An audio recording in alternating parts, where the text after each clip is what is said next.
నమస్తే. మీ అందరి బెస్ట్ విషెస్‌కి ఈ వీడియోస్‌ని సపోర్ట్ చేస్తున్నందుకు చాలా చాలా చాలా చాలా థాంక్స్. మీకింకా ఎలాంటి వీడియోలు కావాలో, ఏ టాపిక్ మీద డిస్కస్ చేద్దామనుకుంటున్నారో మెసేజ్ పెట్టండి. వీలైనంత వరకు డిస్కస్ చేద్దాం. మన హీలర్ ఒకరు గ్రౌండింగ్ మీద చెప్పండి అని అడిగారు. సో, ఇవాళ రూటింగ్ గురించి మాట్లాడుకుందాం.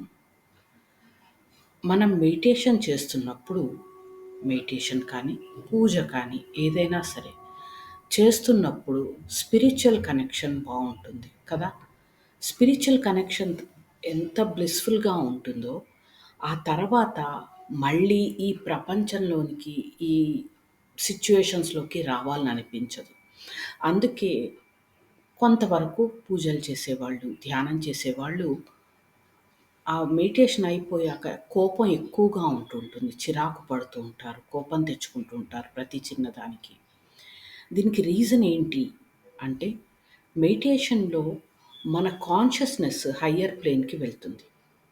హయ్యర్ ప్లేన్‌కి వెళ్ళాక ఆ blissful experience it's like a home coming. అంటే మన ఇంటికి మనం వెళ్తే ఎంత ప్రశాంతంగా ఉంటుందో మనకి అలా అనిపిస్తుంది.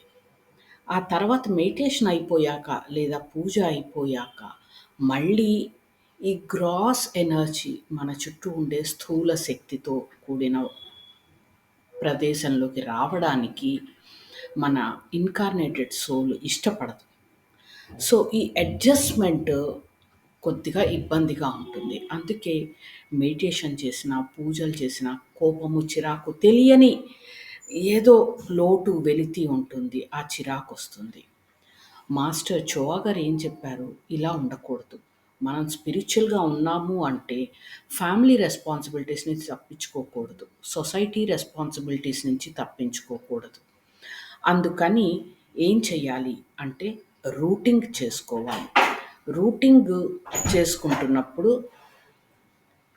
ఆ చిరాకు, ఇబ్బంది అన్నది తగ్గుతుంది. చాలా స్మూత్‌గా ట్రాన్సిషన్ జరుగుతుంది. ఎలా చేయాలి రూటింగ్ అన్నది ప్రాక్టీస్‌లో మనం మార్చేసుకుందాం. Thank you.